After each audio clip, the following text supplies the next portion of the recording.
right, Inga. You've locked yourself out, you silly girl. Don't forget this damn machine. What on earth is going on around here? Who's it? Is there someone there?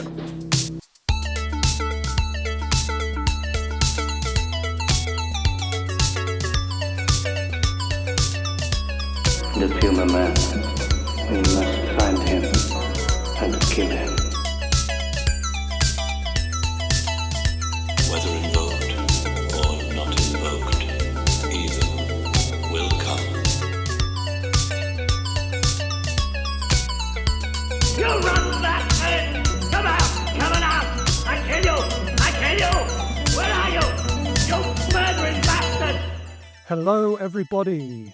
It's been a long time coming, but we are back for a full new season of films here on Wild Wild Podcast. And with that said, I hope you enjoyed my new podcast theme remix, which I'm quite happy with. It was fun to put that one together. Anyway, I, as always, am Adrian Smith. And with me, as always, is my extremely talented and very busy co-host, Rod Barnett. Hello, Rod. I will cop to busy. Talented is up in the air. That's up to the listeners to decide. Most assuredly. And so, yeah, we are back. It's 2026. I think that might mean this is our 5th year in operation. Oh, okay. Which is pretty good.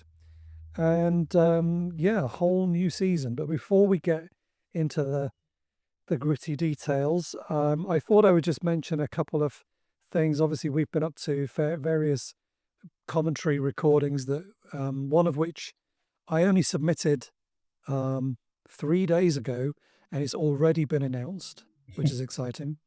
So last week we did a commentary. I think this has got to be the quickest turnaround ever. We did a commentary last week for the Gloria Guida film. So, what was it called again? So Young, So Lovely, so perverse. So Vicious. Oh, so vicious. Oh, my Lord. Vicious? Is it vicious? You may be right. I could so easily and obviously be wrong. It's very confusing when there are so many other titles like that. So we did a commentary for that, being put out by Raro. So that is already up for pre-order on their website, which is pretty cool. And also, I finally got in the post just today my copies of Body Puzzle, which we did last summer, and Young, Violent, Dangerous, which is a Poliziotteschi that we told people about that we'd done, and then the release got delayed. Mm-hmm. But it turns out that it actually came out in December, and we just didn't notice. So that is now available as well, the Thomas Milian great Poliziotteschi movie.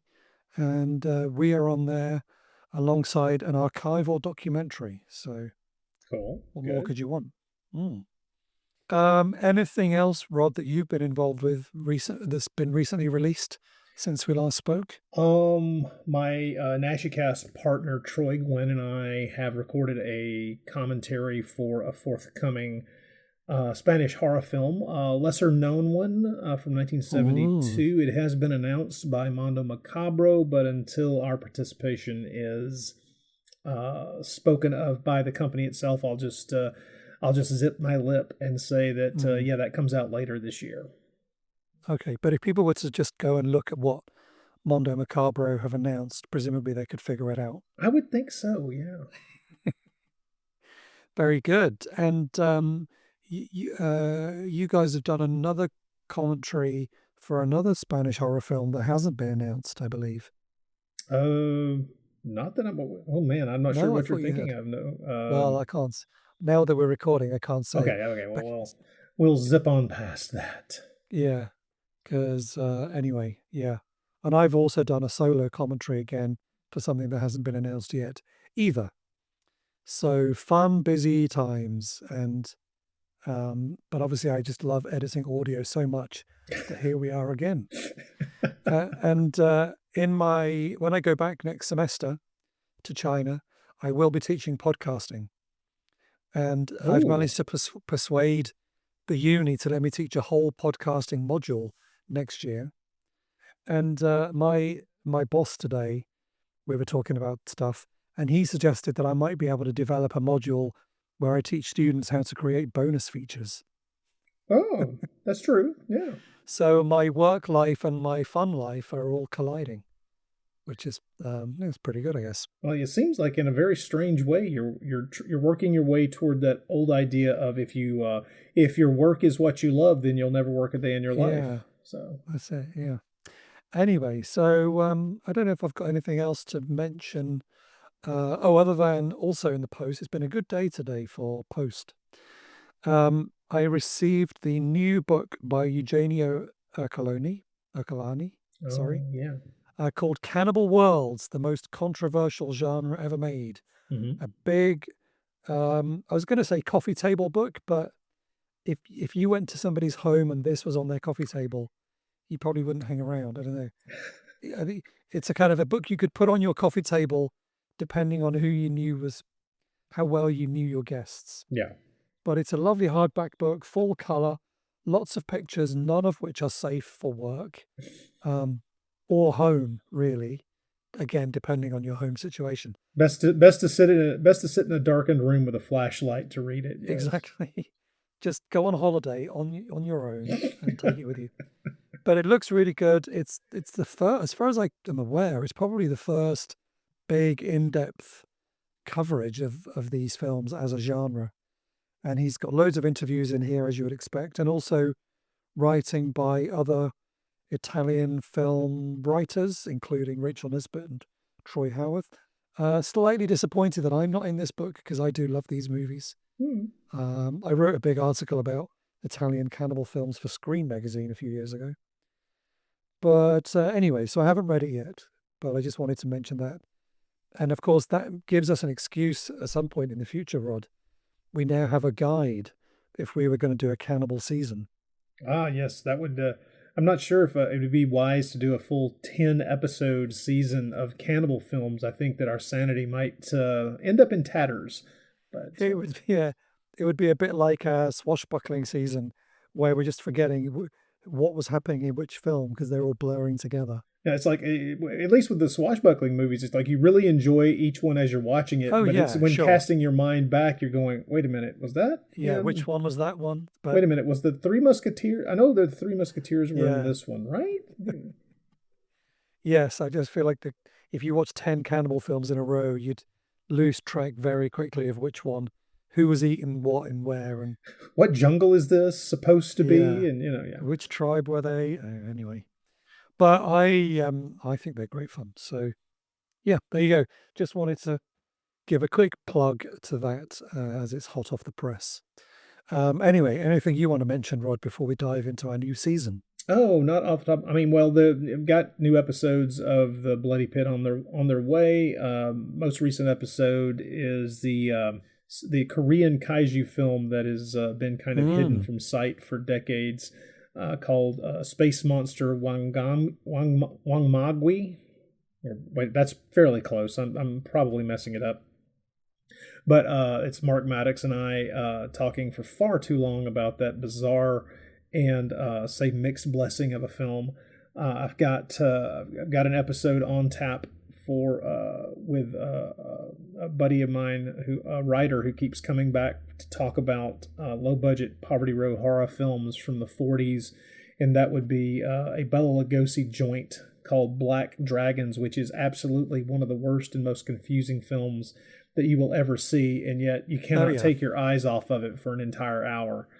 I'm aware of it. I don't think I've ever seen it. It's easily available to see on YouTube. And there are more moments of WTF within it than in any movie attempting to do WTF moments at double the length. So be aware that we'll get Black Dragons. We'll give it the Bloody Pit treatment here fairly soon, and yeah. So that's coming up sometime before the end of February. Nice. So let's get on with our new season, and we're going by rather than theme, we decided to do 10 films that Donald Pleasence made in Italy in the 80s. So this is our Pleasence season. And he went to Italy and made at least 19 or 20 things, film and TV, but mostly films. And so I've been doing some research into that for another project something I'm writing. And it occurred to me that it would be a great way to bring in films from a few different genres, all loosely connected by having Donald Pleasence somewhere in them. And obviously we have talked about him on the podcast before. And most notably, I guess, Warriors of the Wasteland, was it called? Yes. That one, which obviously was a highlight. If you say so. But yeah, this gives us an excuse to bring in some horror films, which we don't do that often. And we get to do an Argento film, which we rarely do. So yeah, that's why we're here. So I guess we could start off just by saying what we like about Donald Pleasence. Like, what are some of your favorites of perhaps of his early films, or Okay, well, any really? if you're just pointing to just his early stuff, I'll be honest, I don't remember the first film I ever saw him in. It may well have been Halloween, but I'm not positive. But I have so many memories of him in so many movies, it would be hard to tell.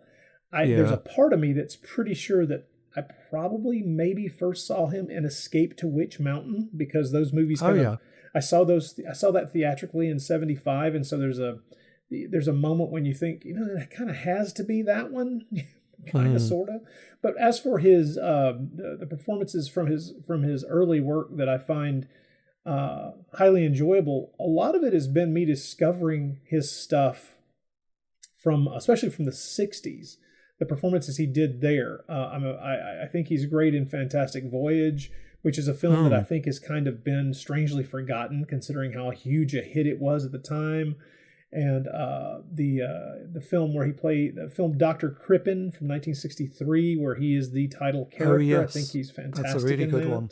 Yeah. He was in an episode of The Twilight Zone. He was in an episode of The Outer Limits. There's so much stuff from the 60s, and a lot of it I still haven't seen. I have seen things like Circus of Horrors and Hell is a City, and he's fantastic in those. But at the same time, you start delving into his career, and there's just so much there. It's kind of overwhelming at times, because he was primarily a character actor called upon to do a lot of different things. So I think he probably got like a huge burst of activity and attention when he was tapped to play Blofeld in You Only Live Twice opposite Sean Connery in '67. And I think after that, he kind of became one of those go-to people on both sides of the Atlantic, and then later on, of course, in Italy. But it's not like he limited himself to Britain or the United States even then. I mean, he did a couple of very interesting films in Spain in the early '70s as well. He's in the Australian film Wake in Fright. He was all over the place. I mean, he recently turned up. I've been going through a fantastic little series from the early '70s called The Rivals of Sherlock Holmes, and he plays the character Carnacki in that. I haven't seen that. Oh, it's quite good. I recommend The Rivals of Sherlock Holmes. Oh no, wait a minute. Wait, is that a TV show? Yeah. Oh no, I have seen that one. The Carnacki, the Ghost Finder. Yeah. Is that the episode where there's the ghost of a horse? Yes. Yes, I have seen that one. That is really good. Yeah, it's good stuff. Yeah. But he's just, if you're talking about the early stuff, I mean, that's just it. I love him in everything I've ever seen him in. And I sometimes find it strange how much I forget that he was in. Because he is, for the most part, he's not playing lead roles until we get to Halloween. And he's after that, he's kind of bumped up to lead man status and is playing really, he can be the good guy, he can be the bad guy, he can be a completely neutral character or a red herring, but he's all over a lot of films, and that's kind of going to be fun for us to go through. I mean, my goodness, did he make a lot of movies, and I think that was, especially in the period we're talking about here, just focusing on the 80s stuff, it kind of was difficult, I think, to kind of shave it down to 10 movies. Because honestly, people, what we're kind of aiming for here are films where he plays a real part, where he's not just in a, less than 10 to 15 minutes of the film. We're hoping that he actually plays a decent part within the course of the film, and therefore we can kind of use him as a lens through which to look at the whole film. But for every film he made in the States there in the 80s, it looks like he made 4 or 5 in Italy. So I think he would go over maybe and stay for half a year and make 25 movies and then come back somewhere else. Yeah. No, he's just such a hard-working guy, just working all the time.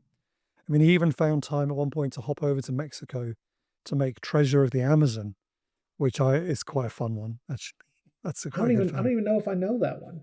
Oh, it's good, yeah.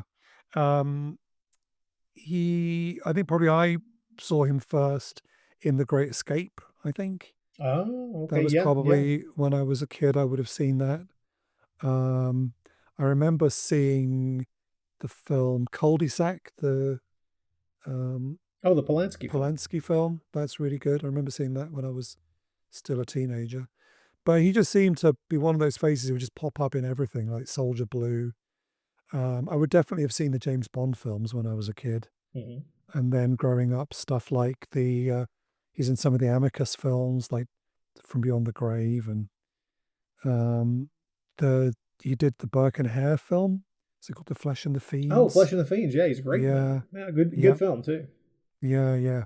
It's just, and I watched relatively recently. Well, I think I saw it years ago when a copy of it got leaked online, but it's finally been released on Blu-ray. The original BBC production of 1984 with Peter Cushing, and he is the co-lead in that, and that's very good. So yeah, just amazing guy. Such a range of films. He even turns up in the film I Don't Want to Be Born, aka The Monster, with Joan Collins, and where I think he plays the doctor who helps her give birth to this devil baby.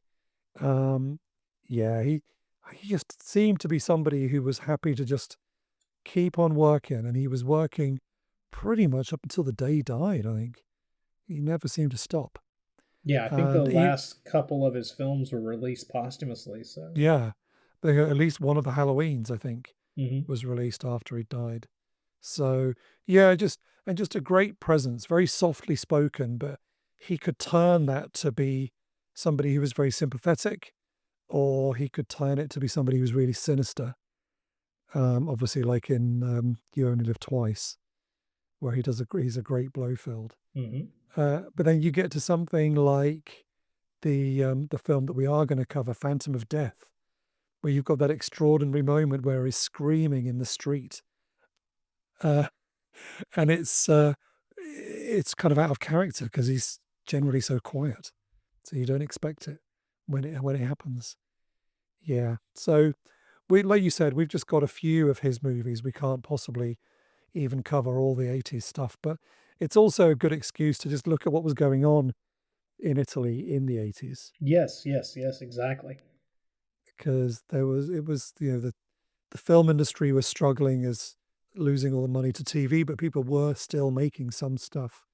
So we get films that he did like Cobra Mission, Spectre or Spectra, Spetters, whatever it is, Django Strikes Again, Nosferatu in Venice. Like, there was still quite interesting and fun stuff going on, which of course means, which brings us to our film for today. Perhaps we've peaked early by starting with the one and only L'Uomo Puma, aka Pumaman. Now, what this film, of course, really needed was a great theme. And it does not have it. And it didn't get one, but here it is anyway. Jump! Fly!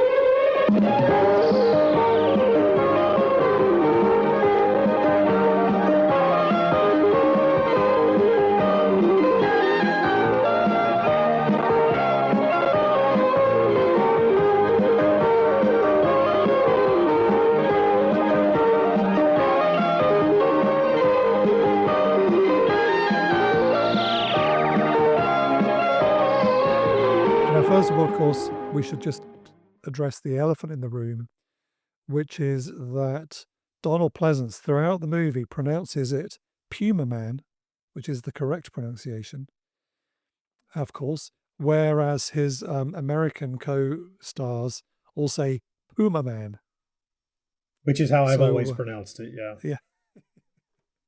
I don't know how the Italians pronounced it because I watched it with an English dub. So Am I giving away a Yeah. state secret to admit that I'm not British? So, yeah. that's how we can tell. That's the test. of But course. if I go to America and arrive at border control, I have to say Pumaman.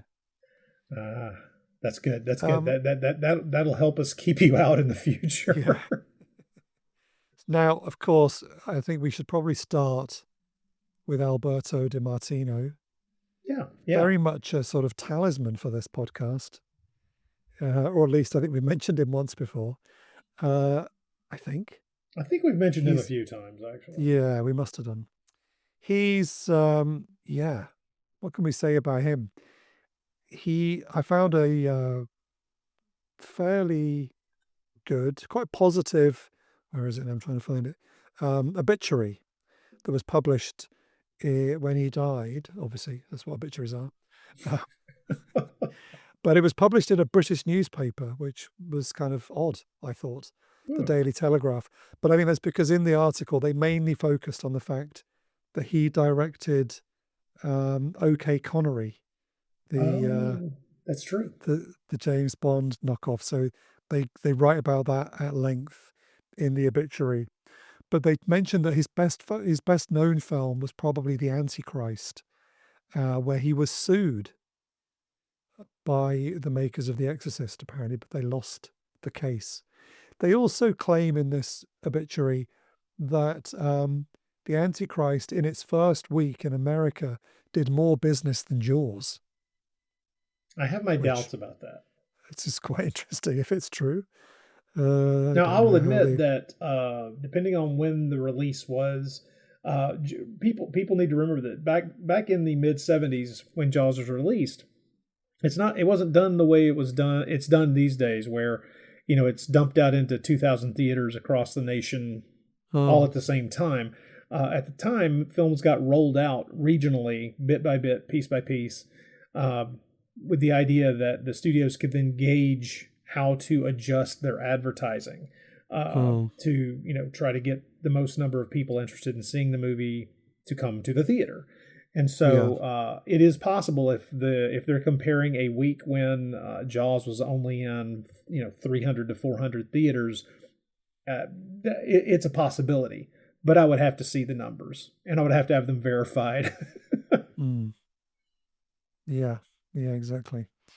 But he, just looking back through his work, and they mentioned this in the obituary, how he seemed to specialize in basically in rip-off films.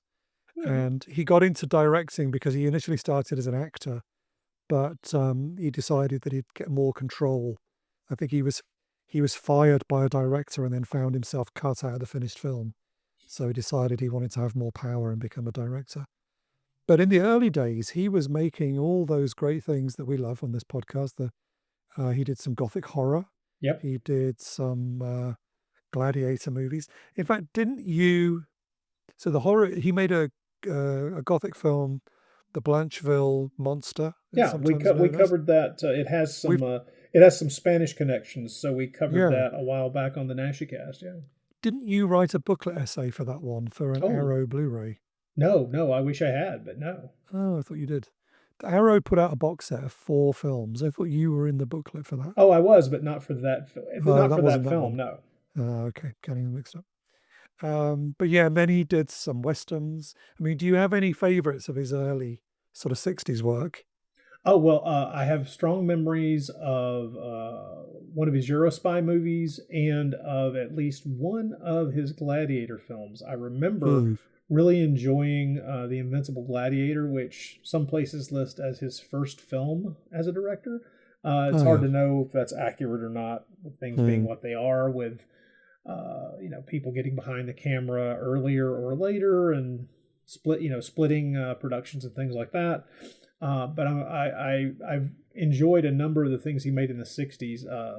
Special Mission Lady Chaplin is the Euro spy film that I thoroughly enjoyed from 66. I think Operation Kid Brother gets a lot of gripes that I don't think it 100% deserves. I think that it's a better film than people are giving it credit for. I'm not saying it's great, but I am saying that I've never seen it. I have to confess. Oh, really? I have never seen it. Yeah. Oh, I think it would be worth your time. It's not. Oh, no, I'm sure I would. I just don't know why. I've never actually. Because I'm waiting for a 4K. I've just never seen it. When your teeth fall out, my friend. Yeah. Yes. But I also really like Special Mission Lady Chaplin, which is the final film in a trilogy, kind of loose trilogy, of Ken Clark as Agent 077. With the other ones being From the Orient with Fury, and what's the other one called? Oh, I It's don't gone out of my remember. head. Temporarily forgotten. Anyway, I wrote about those a lot years ago, but I've forgotten now. But yeah, that's a great one. But yes, I do need to finally watch OK Connery at some point. He even did some Giallo later on, like The Killer is on the Phone. Do you know that one? Yeah. I haven't seen that one. I'll be honest, I don't think I've seen that one myself. Mm. There are a number of films in his credit list that I would like to check out just from having read the descriptions. That's one of them. The other is the Man with Icy Eyes. Oh no, I haven't seen that either. Looks very interesting. Antonio Sabata, Barbara Boucher. Yeah, and he did a Polizioteschi, which is called Shadows in an Empty Room. I haven't seen that either. I have seen The Antichrist. What a film that is! I love The Antichrist, and I love The Chosen. His two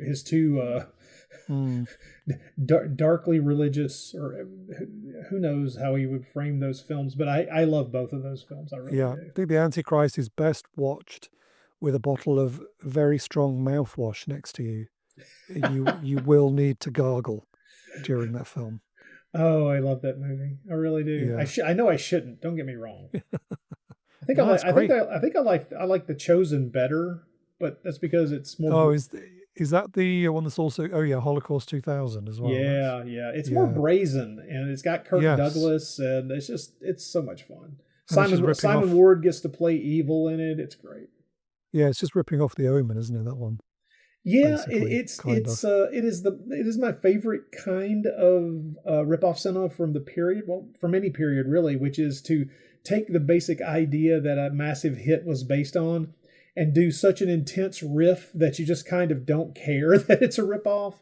It's kind of amazing. I do love it.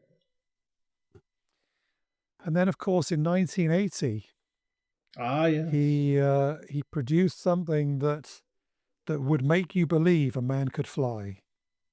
It would? What was he makes something else?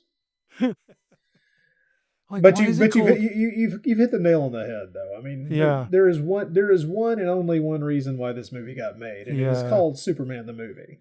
Yeah, and it just watching this just really makes you appreciate how hard they worked on Superman, doesn't it? Yes.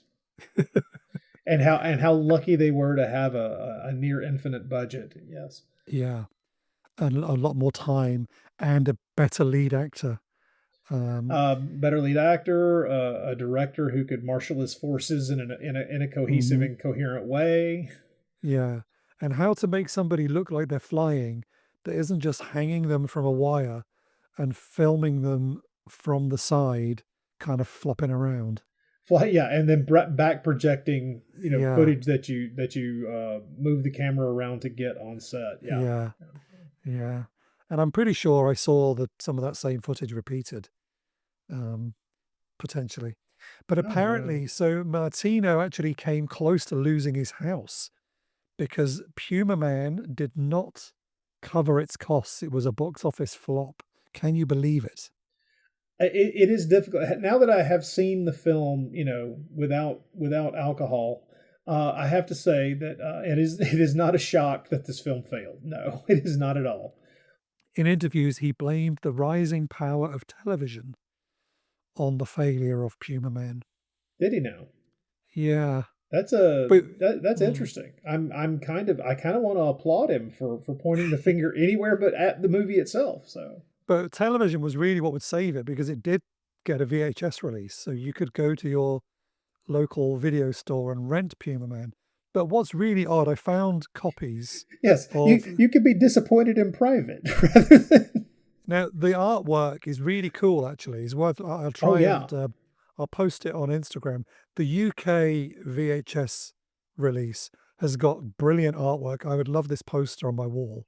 It is It's beautiful. Pumaman, really muscular, and behind him is the Death Star. Which There's is just- not completely wrong, considering this film has something that would kind of. Yeah. But they've painted it to look exactly like the Death Star hovering over Big Ben. It's a really great image. So you could be misled into hiring this thinking, oh, cool. I've seen Superman. I'm still waiting for Superman 2. I'll watch Pumaman. This looks great. But then if you compare it to the American VHS box, it just says Donald Pleasence, Walter George Alton, Pumaman. And then it's just a painting of the mask. And it says, an ancient gold mask with the power to control minds. Can mankind be saved? And then on the back is a picture of a puma. Nowhere at all is there any reference to this being a Superman ripoff. So I don't know what parade video were thinking when they were trying to sell this, but they were not trying to cash in on Superman, which seems odd. It does seem odd. Maybe they just thought that the name alone would kind of give you the idea. Yeah. I mean, yeah. It's not it's not great, but it is funny. Mm-hmm. But yeah, so there we go. That what can we say? What can we say next? Okay. About Pumaman? Okay, I have lots to say about this movie. First of all, Good. this is a movie that could not exist, as we've stated before, if not for the massive worldwide success of Superman the movie in 1978. Mm-hmm. But something else that this movie minds, because apparently it's not enough to try to create their own original superhero character here. They've got to have some kind of origin story. There's got to be some kind of background. And so what do? They delve directly into the zeitgeist of the 1970s, which would be all the weird crap in the world, such as ancient aliens. So we have ancient extraterrestrials who've been part of a hidden part of the history of the planet forever. And we've got some Von Daniken stuff going on here. Lots of it. And so we have both science fictional elements, superhero elements. There's some slight Eurospy flavor to it at times. Yeah. It is a little bit of various and sundry things, trying desperately to appeal to an audience, straight out of the 70s. This is not something that was attempting to break too much new ground, except in how it concocted its stew, perhaps. Mm-hmm. Yeah. So we've got kind of four main characters, I guess we could talk about. Starting off with an American archaeologist, or I'm not sure exactly what he is, but he works at the Natural History Museum. Mm-hmm. He seems to look after dinosaurs and just anything that's old. And he is played by Walter George Alton. Now, where have I heard his name before, you may ask? And the answer is nowhere. The answer is maybe you've had a medical malpractice accident that wasn't your fault, and you needed to go to Walter G. Alton Jr. Esquire for a free consultation in New York, because he quit acting not long after making this film and is now one of America's best medical malpractice attorneys. Which is definitely a step up for him. Yeah, so that might be where you know him from. But of course, he did make a couple of notable movies, one before this, one after this. He makes a brief appearance in 10, the Bo Derek and Dudley Moore film. Yes. But then listeners of this podcast may be more familiar with a film he made a couple of years later called Heavenly Bodies, one of those Flashdance knockoffs. that was so Yes, popular yes. in the mid 80s. It does I've appear never that seen it. it does appear that with Pumaman and Heavenly Bodies, he enters into the realm of actors who were mostly in things that were rip off of other things. Yeah. And mostly in things that have been on MST3K, presumably. Well, he definitely gets it with Pumaman, but I don't know that Yes. Heavenly Bodies would pass the PG level of That's true. visualization that's necessary for television and Mystery Yeah. Science Theater in particular. No, I haven't watched the Pumaman episode, but I imagine it. I am going to watch it because having seen the film and made jokes in my own head, I'm imagining that it's probably really good. It's honestly one of the better Mystery Science Theater episodes because there is so much to chew on. So he is an American living in London, and he is an orphan, we're told. That's what we're and told, yes. and there's a mystery going on that 3 other American men who are also all orphans have all been murdered in London. And so people around him are concerned that he should be being careful. They've all been thrown out of windows, apparently. And there's I know. Oh God. Okay. there's we a have great to- opening shot where somebody's thrown out of a really high window right in front of Big Ben. Uh-huh. I did enjoy all the London location work, actually, in this film. I thought it was actually pretty well done.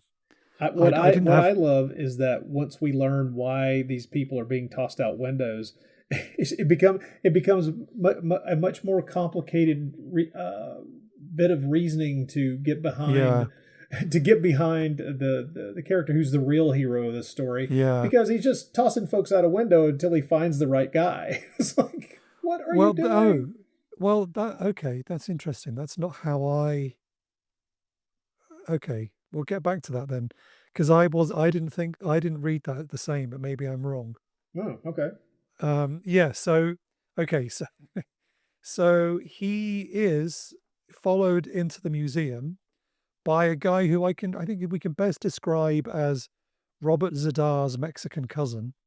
Yes, that's a good way to put it. Oh man, he's got the biggest chin Yes, I he think does. I've seen on a real human being. He's amazing. He's got an amazing face. This is Distinctive. yeah. He is a priest from the like the Indus. Where is he from? Somewhere like that. Well, he claims to be oh, an the Aztec Andean. priest, Aztecs. but Yeah. he claims to be an Aztec priest from the Andes Mountains, which Yes. would be wrong. So, Well, nevertheless, yeah. I don't think they did a lot of research when they wrote the script. The hell you And say? this character, his name is Vadino, played by this Mexican actor Miguel Angel Fuentes, or Angel Fuentes. And he seems really cool, actually. He was in a lot of movies, A lot including of movies. some relatively recent ones. I mean, he only passed away 2 years ago, so he was still making movies. Mhm. And he's tall, he's distinctive looking. He's played villains in quite a few movies. He's in one of the Deathstalker films back in the 80s. He's even in Caveman, the Yes. Ringo Starr, Ringo Starr's film, yeah. which And- I saw way too many times Yeah. in my youth. He's in Fitzcarraldo. Yes. And of course, based on what we were just doing last week, he's also in a film with Gloria Guida, Oh yeah. The Bermuda Triangle in 1978. So, yeah, very long and interesting career. And yeah, I like him. I think he's really good in this movie. He's one He of my is. He is. favorite characters.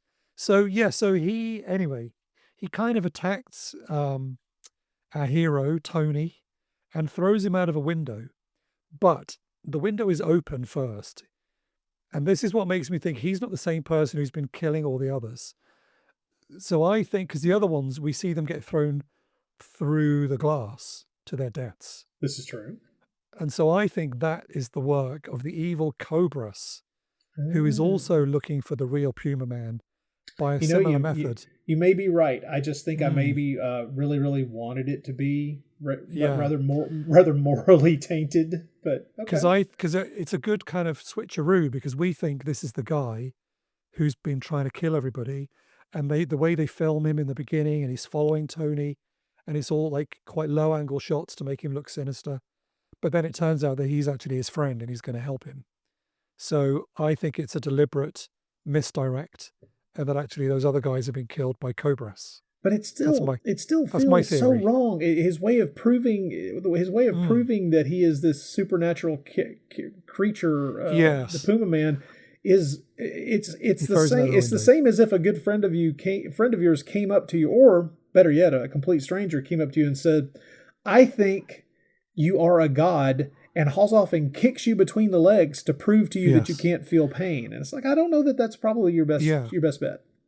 Or it's a little bit like that scene that they never shot for Superman 2, where Lois Lane pulls out a gun and shoots Clark Kent to Oh yeah. prove that he is Superman, which was in the script, and they did a test um, shoot of that, but they never actually shot it properly for the movie.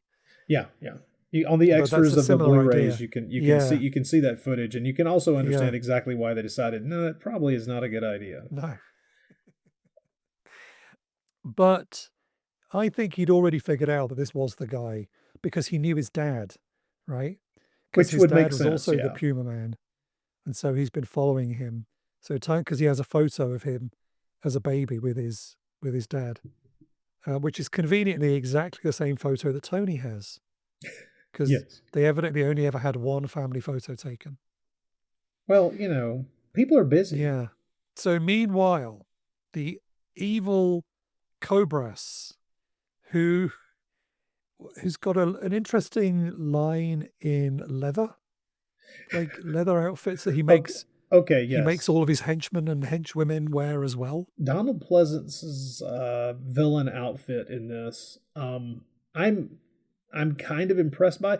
Do you think they were aiming for something along the lines of something between like Leather Daddy and the outfits made for the villains sent off at the beginning of the Superman movie to the Phantom Zone? Yes, it looks like General Zod. Yeah. If General Zod was your nice, short, bald, kindly uncle, this was what he would look like. Who also had world ruling To dominate the world. aspirations? Yes. There's also he changes outfit occasionally into a gold coat that is a very similar cut. I think they call it a Nehru jacket to his jacket in James Bond, which I thought was fun.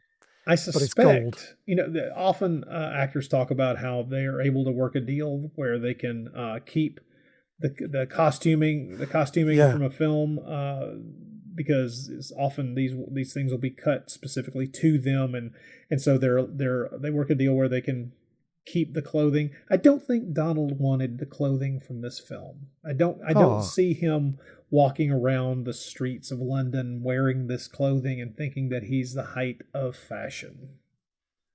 I don't know. I mean, I would have taken that home if it was me. Yes, you would. You, Adrian. You. Yeah, fair enough.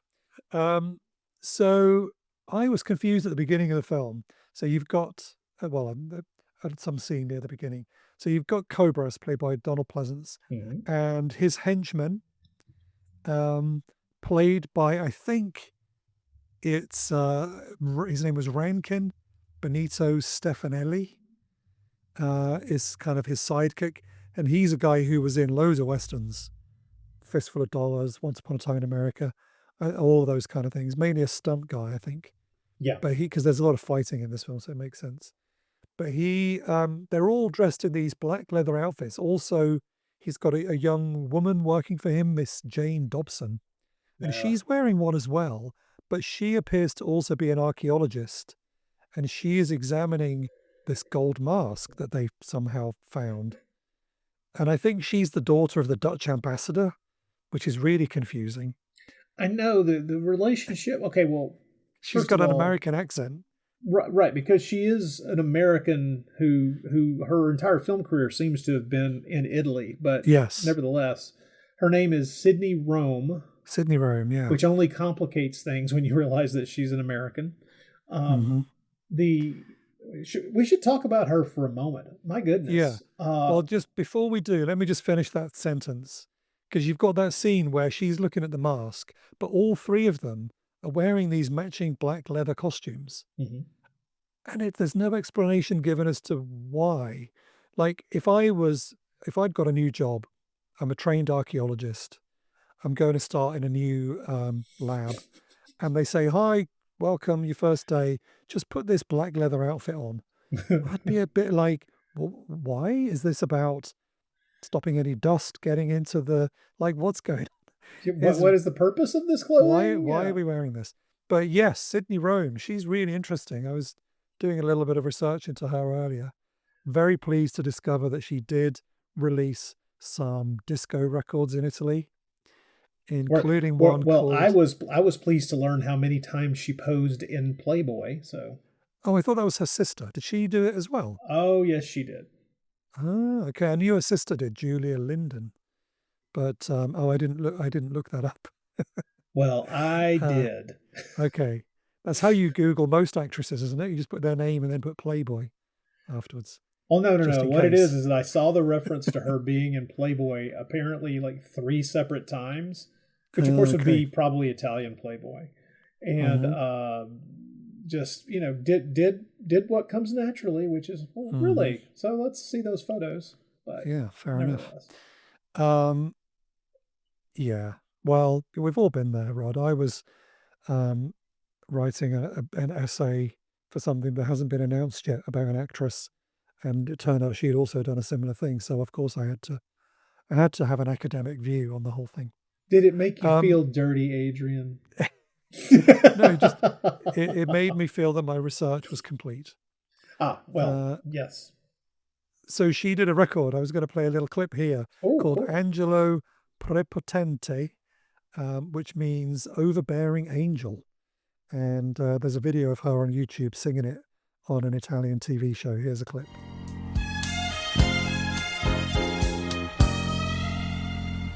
Lui mi ama non so da quanto, lui respira attraverso me, lui mi prende, mi tiene accanto, se mi vede un poco giù, lui è capace di perdonare. But yes, she's not somebody I'm particularly familiar with, although I know I've seen a couple of her other movies. How about you?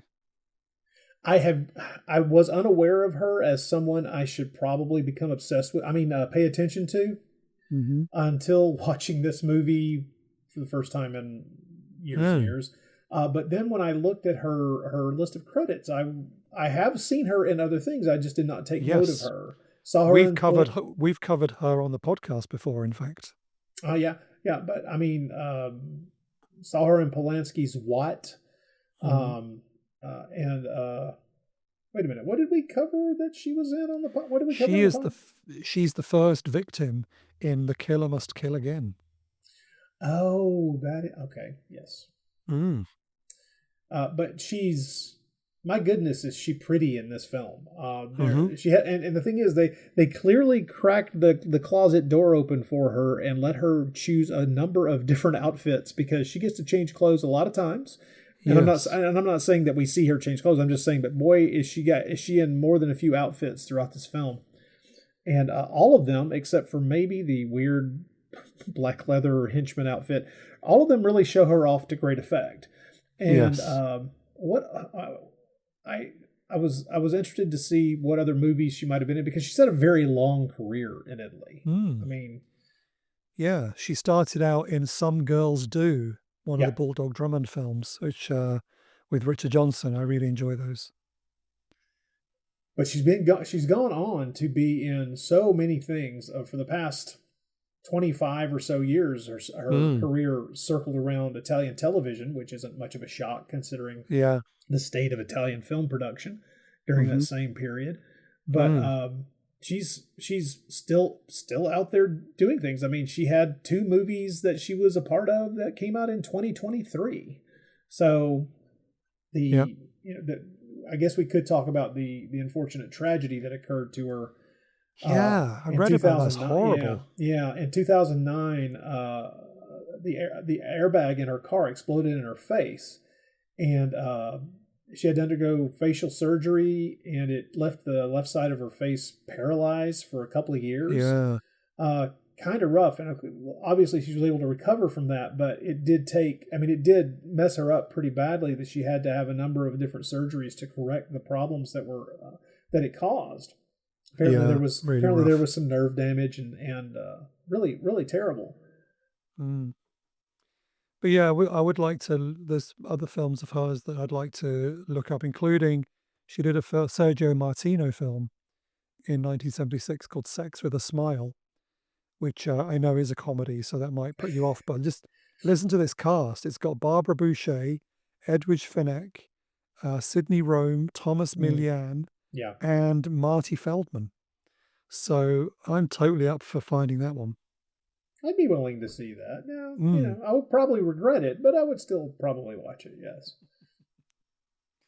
Yeah, and like you said, I think she's given what she's given to do in Pumaman, she does it very well. I mean, the problems of Pumaman do not lie at the feet of Sidney Rome.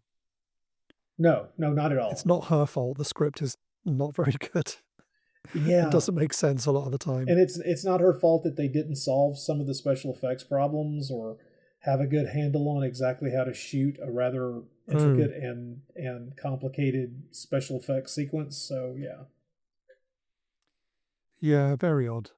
Actually, while we're just talking about the cast, there is one other actor we have to mention, because we also just talked about him last week. Silvano Tranquilli is back. This is true. And we just talked about him because he was the father of Gloria Guida in So Young, So Lovely, So Dangerous, or whatever it was. And here he is again playing the father of Sidney Rome, and he is the Dutch ambassador. But he didn't sound Dutch either. No, anyway, no, he did not. I know I'm the only one who's got the sort of appropriate accent here is Vadino, who at least does sound like he could have come from the Andes. Were you as shocked as I was to feel like I don't think that they were post syncing the two male leads. It does sound like that's captured on set. Yes. Yeah, and and the location work is great. It's mainly, I think they're mainly filming around like disused warehouses in the dockyards of along the Thames. But yeah, it does mostly seem to be shot on, recorded on location. In the credits, I noticed they spelt Donald Pleasence's name wrong. Oh man, did they? That's never a good start. That happens. That happens a lot. Yeah, the opening credits of the film. There's also another name in there that stood out to me, Guido Lollobrigida. So I had to look him up. He's one of the henchmen, and he is indeed Gina Lollobrigida's cousin. And he was mainly a stunt guy. And he's in tons and tons of films. But I was quite interested to spot the name Lollobrigida. I thought they have to be related, and then they were. Yeah, that can't be too common a name. No, you wouldn't have thought so. So the film was announced. I've got some trade announcements in Variety back in May 1979. There is a big full-page ad using that great artwork of basically Superman in front of the Death Star, and it says at the top, international cast to be announced shortly. And then I found another thing a bit later on from the Cannes Festival, and this was the company Overseas Corp talking about the films that they were trying to sell, although they hadn't shot it yet. So it's interesting that on the list is Superman 1 and 2. This is in, when's the date? May 1979. So they're announcing Superman 1 and 2 is available, but also Pumaman. But interestingly, they say that Pumaman is going to star Richard Johnson and Olga Carlotos. Really? Yeah. So in May 1979, they were intending for Richard Johnson to be the star. Now, I'm assuming maybe in the Donald Pleasence role, because he would have been a bit old to be Pumaman by this point. But I don't know. Yeah, I don't know. Who knows? That's weird. Yeah. Yeah, but that was in May. And then by October, it was announced as having completed shooting with the cast that we now have. So obviously Richard Johnson if he was ever actually attached, pulled out. But more than likely, they just put names on there that they wanted to have to attract a budget. Yeah, really. I would imagine. Trying to convince financiers to invest. Yeah. Yeah. So I have got a plot summary if we want to have a go. Well, let's take a quick run through a plot summary. Mm. So because I couldn't find a single contemporary review. Oh, actually, that's not strictly true. I did find. What am I saying? I think I found one. Yeah. So the only contemporary review I could find was in La Stampa, the Italian newspaper. And there's a bit of a plot summary, but it doesn't make a lot of sense. So I'll come back to what they said in the review in a minute. But the best plot summary I did find was actually in the censorship submission. It was submitted for censorship in Italy, and there's quite a handy plot summary in there. So I thought I would use that. Tony Farnes is a young American paleontologist, apparently, living and working in London. Orphaned by both parents. I mean, Well, surely. Okay. This is obviously just a very literal translation because the original's in Italian. No one has ever told him the secret of the Pumaman and the extraordinary powers he harbors inherited from his father. The giant Indian Vadinho reveals his true identity to him by throwing him out of a third-story window to convince him. The young man reaches the ground unharmed, and Vadinho confirms there is no doubt. Tony is the Pumaman. So I'm a bit confused already by the film. As well you should be. Because the opening scene is this sort of rotating Death Star thing, dropping off the gold mask on what appears to be Stonehenge. Yeah, these standing stones, yeah. Yeah. And then there's something in Italian on the screen that I translated that says, an ancient Aztec legend. It says that in the darkness of time, a white god who came from the stars descended to earth and was the father of the first Pumaman. So already that's not true because it's just a white mask that has been put on the earth. Well, yeah, that's the confusing thing because the Puma Man is described as a man god with supernatural powers who's supposed to guard the people of Earth. But this guy's a full adult with a career and has never been told this. So apparently this is a major failure.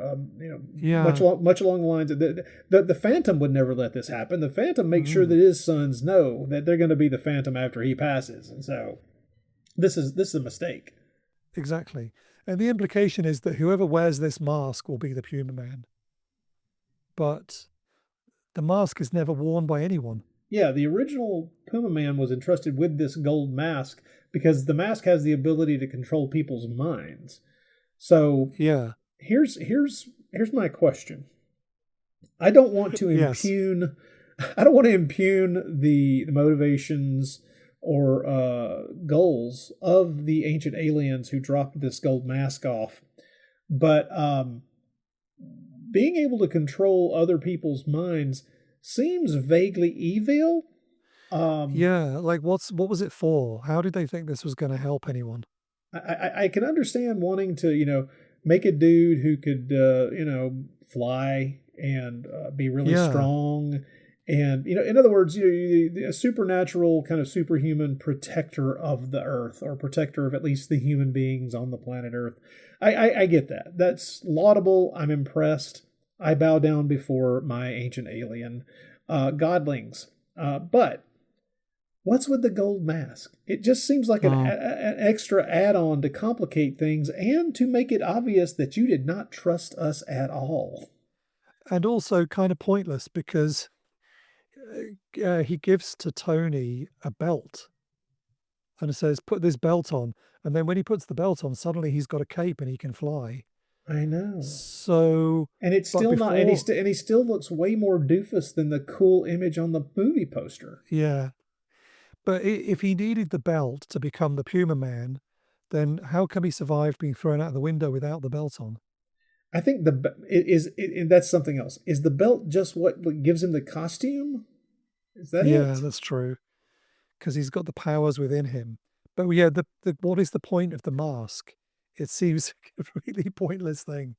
And at some point, anyway, to go back to the plot summary, the mask has been stolen by Cobras, a criminal mastermind based in a large house near London. I thought when we first met Cobras, based on those costumes, I thought he was an alien as well. Oh, I did not think that. I thought that he Because, was Blofeld, but yeah. yeah. Which is, of course, by the way, clearly exactly what they're aping here. We have an actor who played Blofeld in one of the Bond films. Let's dress him up with a bunch of henchmen, just like in that film. They could have at least had a scene where he's stroking a puma. Or an incredibly fuzzy and mildly sedated kitty cat, yes. So he wants to use the mask to subjugate those in positions of power to his will, thus carrying out his criminal plan of world conquest. Yeah, okay, fine. Did you ever get a sense of how Cobras was going to pull this off? I mean, it seems very vague. It's like, get golden mask, enslave particular people in positions of power, something, something, something, world domination. Yeah, exactly. It's like he's writing this plan on the fly. Yes. And he's aided in his criminal plan of world conquest by Jane, Cobras' slave. So she appears initially to be somebody who is also an archaeologist or something, paleontologist, whatever they're calling her. Yes. And she's also the daughter of the Dutch ambassador. So at what point did she get hired? Like, did she, was she headhunted? Well, that's by just Cobras? it. How did she end up working for this guy? Well, that's just it. The character Sidney Rome plays in this film, the Jane character, she's like the Swiss Army knife character. She's three different characters all in one. She's the unwilling henchman of the evil villain. She's the daughter of the Dutch ambassador, which is how she has access to all this information, is therefore the reason why Cobras would initially enlist her and make her a slave in the first place once he has the golden mask. And then she's also the love interest for our hero, and she's covered a lot of bases in this film. Yeah, it's very confusing. Oh well, now nothing's more confusing than the piece of the film. Okay, I'm going to confess something here. Everything you've described up till now, I have not seen this film in years, and so I sat down last week to check it out again, and I'm like, okay, cool. I'm going to watch this. Going to really give it a good watch, and I have to say that for the first 30 minutes or so, I'm kind of on board with it. It feels like they're doing their best. They don't have a huge budget. Things are holding together okay. I'm willing to give it a few things here and there. But then, of course, things start to become noticeably wrong. Things start to become a little obvious that is being papered over plot-wise or character-wise, and it becomes less and less coherent the further along it goes. And so what I started to think, like I say, the first 20 or 25 minutes of the movie, I was like, weird. This is better than I remember it being. But then you get to the last part of the movie, you get to the last 45 to 50 minutes of the movie, and you realize, oh yeah, this kind of self-destructs. One of the things that first threw me, and I don't know if this is something that bothered you, is they can't seem to have, they never seem to carefully define anything about the Pumaman's powers, other than he can definitely be killed with a gun. He can be shot. So he's aware of that, and so it's not like he's invulnerable. But how is he not invulnerable if it doesn't bother him to crash through a brick wall? Yeah. And he can use his claws to tear through cars and, brick. Yeah. And also, they really vaguely do the thing with, holding his hands in claw form to kind of, I guess, simulate being a puma. It's something that they come back to again and again, but it's never not goofy. And I wonder if it's a budget consideration or if they just hadn't figured things out where he busts through that one wall physically, but then the rest of the time he's just magically going through the walls. Oh, well, I think at that point his powers were running out because Cobras was using mind control to steal his powers. So he was trying to run away as his powers were running out. I don't know that I So- fully believe you or this film, Adrian. Because that's when he manages to kind of escape. But yeah, his powers are becoming weaker and weaker or something. Because also when Cobras controls somebody, he makes a clay figure of their heads and keeps it wired up on his desk, Yes, which is very strange. which doesn't make any sense at all. I know. It's almost as if he needs the visualization to be able to picture their faces when he's controlling them at a distance. Yeah. Although I do like the element of that where when they try and fight back, like when Jane is trying to resist the mind control, cracks start to appear across the clay version of her face. That's quite good. That's a nice little touch, I thought. It's such a strange film. And here's the thing. Some of the things that are strange about this film I don't consider to be things that are strange and therefore something that I don't like. It's just that there are way more things in the film that don't make sense than there are weird elements that I think are quirky and interesting. Yeah. And it's a weird amalgam of those two things to the point where there's a lot in it that I get a kick out of, but it so badly wrecks itself in the last half, where it doesn't seem to have had I think the worst weaknesses of the script are in the latter half when maybe they were running out of time. I don't know. I don't know what the production was like. But for instance, I do not understand the helicopter battle at all. I don't know what's going on in that helicopter battle later in the film. There's nothing about it that makes sense. And also, I don't think you should just introduce a helicopter willy-nilly. We should have known he had a helicopter before he just disappeared in a helicopter. Like, he lives in a big house. Suddenly he's got a helicopter in his garden. I mean, like, yeah, fair enough, but we've never seen it Does he before. also have a rocket ship? Help me out. Exactly. Like, he could have just jumped out of the helicopter. Oh, I've got a jetpack. Like, they could. It seems like they could pull anything out of his pocket, right? Yeah. Although there is some good miniature work with the helicopter that I quite enjoyed. Are you putting quotes around the word good? Wait. So he wants to. So yeah, somehow Cobras has stolen the mask. We never learn how or where Yeah. he got this. How he knew about this mask. How did he know he could use it to control everybody? We don't know. Never find out. Nothing is ever laid out for us No. in a way that would allow comprehension to But- dawn. He seems to know that the only person who will stop him from ruling the world is the Pumaman. So Pumaman needs to stop him. He needs to kill Pumaman. And then Yes. is where- Here's your plot. Go. here's where I can come back to the La Stampa review, where they say they explain all what's going on, and they say, so off we go with the gunshots, the fistfights, the chases, betrayals, the Pyrrhic victories, the captures, until the sacrosanct defeat of the villain and his gang. That's pretty much the entire third act in one sentence. Yeah.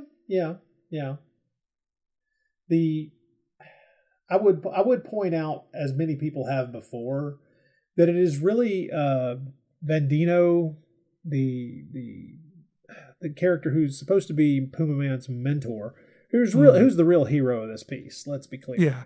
He's He's the one who good. does almost all the heavy lifting and doesn't have to look like a goof forming his hands into claws. So, No.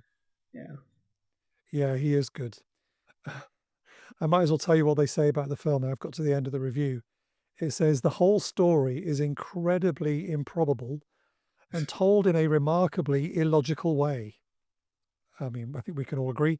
But then they really get a little bit, I don't know, it's pretty funny, a bit rude about the cast. Among the actors, the little-known Alton isn't expected to have a long career. And Sydney Rome is a completely useless and bewildered accessory. Well, yeah, that's essentially the character as played on screen. That's true. and that Donald Pleasence is just waiting for better times.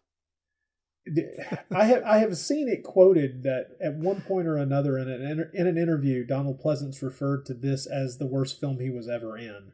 And Wow. considering some of the movies he was in, I don't think I can agree with him. I mean, I've seen Halloween 5. Yeah. I mean, there's a few things there, isn't there, that we could point to. And there's some competition there. Interestingly, a couple of years after this, he would be in the film, which I've never seen, which sounds terrible. You might tell me different. Frankenstein's Great Aunt Tilly. Do you know that movie? Pleasance was in that? Oh no, the actor who played Vandaho, you mean? Both. Yeah. They're both in it? Donald Pleasence plays Victor Frankenstein, and our Mexican actor Miguel plays the monster. So it was a reunion.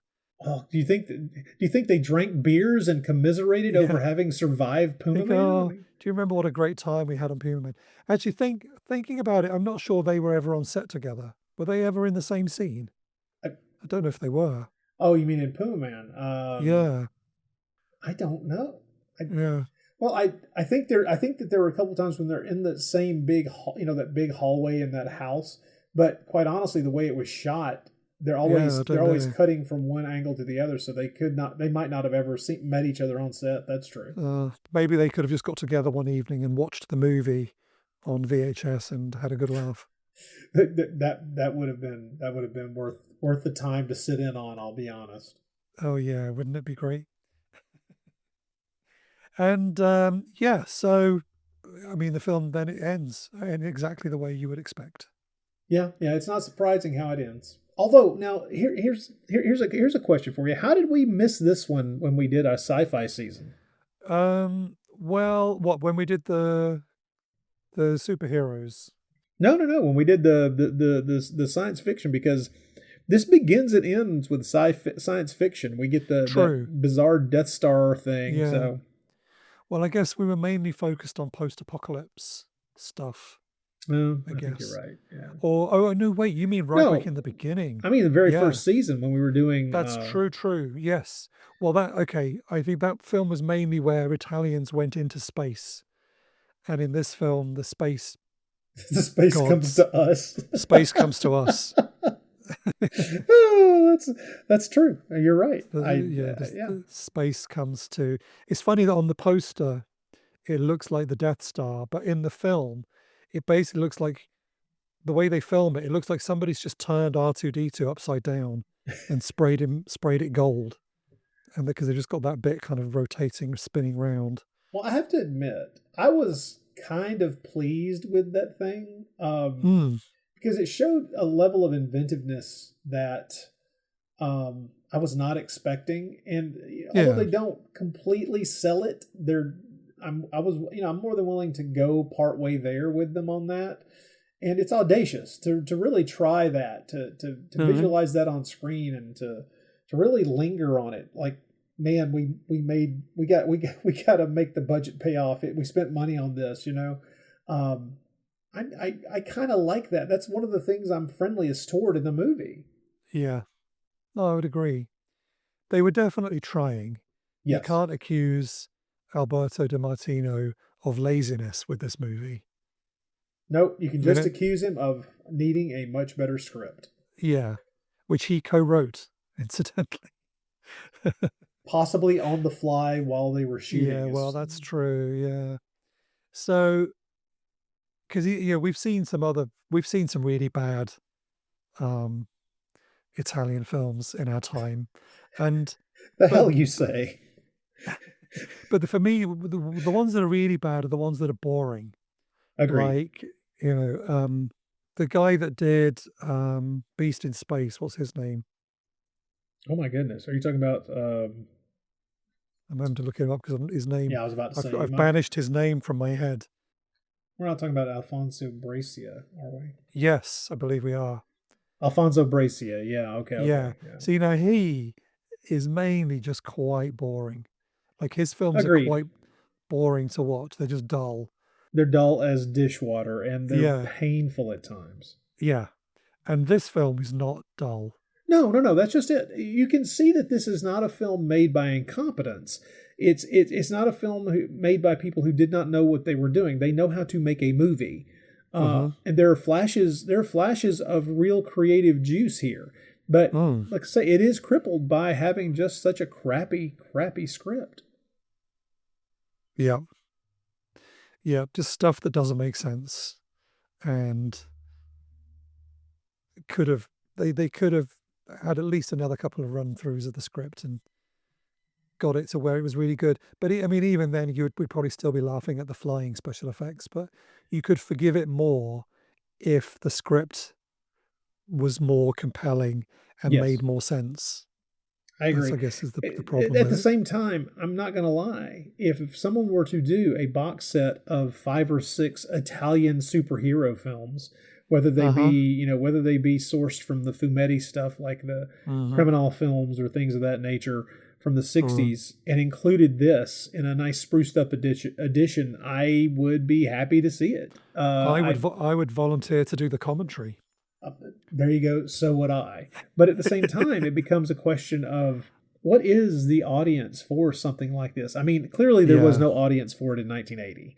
The failure of it and the near bankruptcy of the poor director would point to that. But I mean, it's not an adult. It's like there's not much in the way of adult content. It does seem to be more skewed towards a friendly, sort of child friendly. This would have been a PG. Well, yeah, it's okay. Agreed. It would be it is slanted toward the PG end of things, and therefore more or less kid friendly. But there are some horrific things in this that just shows how odd the differences are between Italian culture and American culture or British culture, because there's no way to spruce up the near abject horror of cracking those heads open, those fake heads open. I mean, those are some horrific images. I'm sorry, they are. And I can see that, if a kid ever saw this, especially in 1980, I'm thinking there'd be a little bit of nightmare fuel going right down the old gullet there, because that's just not the kind of thing that would have shown up in a kid's movie of that period. Mind you, one of the scariest images I ever saw in a film as a kid was from Superman 3. Oh, which one? When the one with the one with Richard Pryor. I don't know. I know the film, but like what image? Yeah, the bit when the woman gets pulled into the giant computer and turned into a kind of computer robot, and she's screaming, and the metal is going onto her face. That image stayed with me. Whew, that was scary. Okay. Maybe I was just the wrong age or the right age for that to make quite an impression. Well, you were the wrong age, yes. Yeah. Yeah. But yeah, it's a film that obviously just fell through the cracks.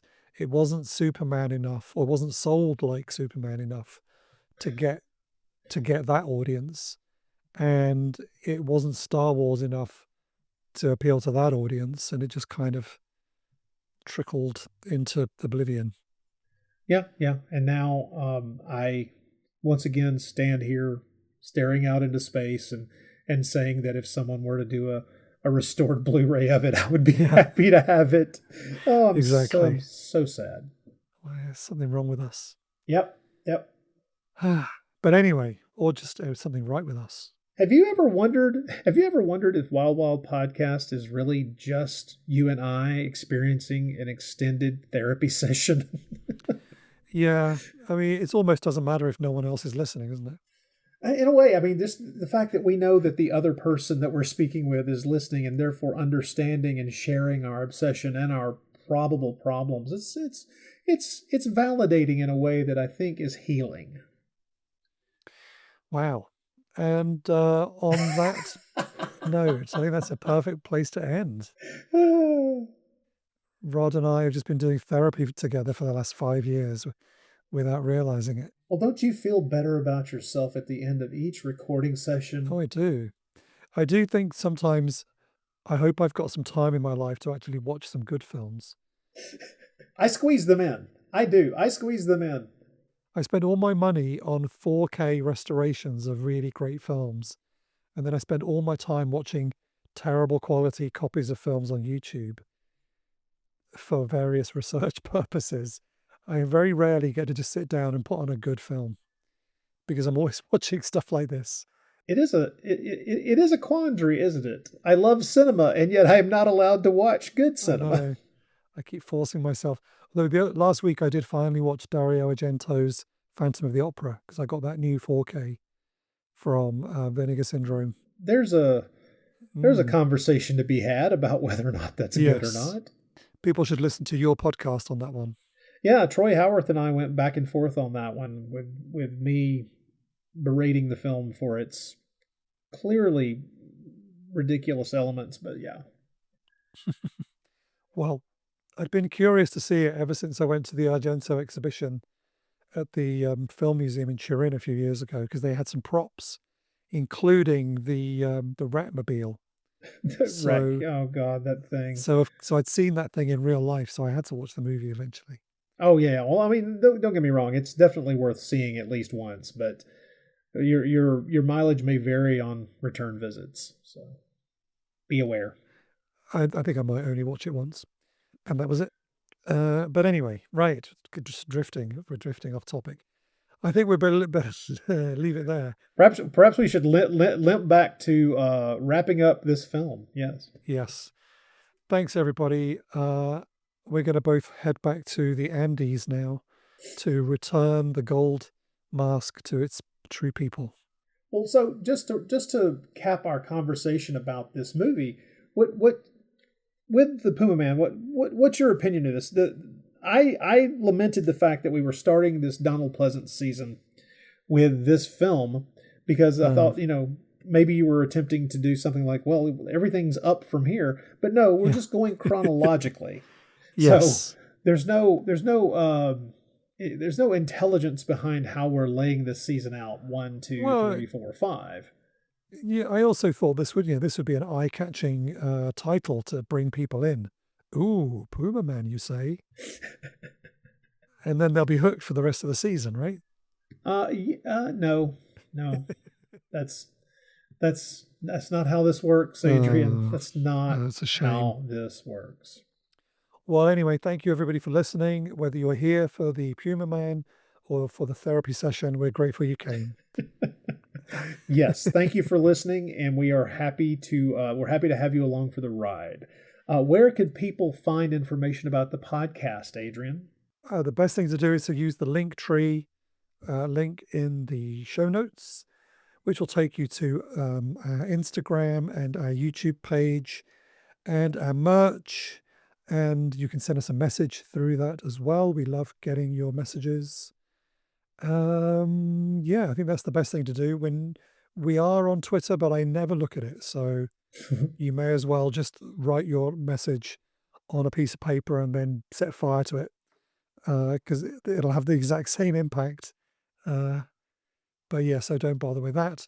In fact, we did get a message quite recently. I should mention that. Okay. Lee Parkins did get in touch when we mentioned the Donald Pleasence season. He said, I will curse both of you if Donald Pleasence's "you bleeping bleep" rant soliloquy isn't featured from Phantom of Death in the Donald Pleasence season. He gives Linda Day George a run for her money. Well, Lee, you will have been pleased to hear that I dropped that rant into the opening theme just for you. So you've heard it already. But yes, Phantom of Death is on the list, so looking forward to that one. I am too. I hate to say it, I can't remember if I've seen that one. Oh, it's great. Yeah, you enjoy it. So I think that's it. Thank you everybody for listening. Should we let them know what we're doing next? Because it is a jump in time. It's a 5-year jump in release dates. That's true, because we've gone through the list partly based on what has Rod already covered on that's true. Bloody Pit. So we don't want to make you do things twice. And we've also just looked at general availability, whether we could find some of these films. So the next film is, I know it's not quite as good as Pumaman, but hopefully people will forgive us. We are going to do Phenomena. Oh, is that by that gold guy? The gold guy? In all of its chimp heavy metal madness. I can't wait. Yes, exactly. Oh my goodness! Yeah, I'm looking forward to a revisit. It has been a while since I've revisited Phenomena, so it's going to be fun. Yeah, definitely. So thank you everybody for listening. Do tell your friends and share it online and all of that kind of stuff. We are part of the Film Stories podcast network, so do check out their website to find more film podcasts if that is your kind of thing, which I'm assuming it probably is. Otherwise, you wouldn't be here. Probably. Okay, I'm going to stop talking. Thank you, everybody. Bye for now. Bye, everyone.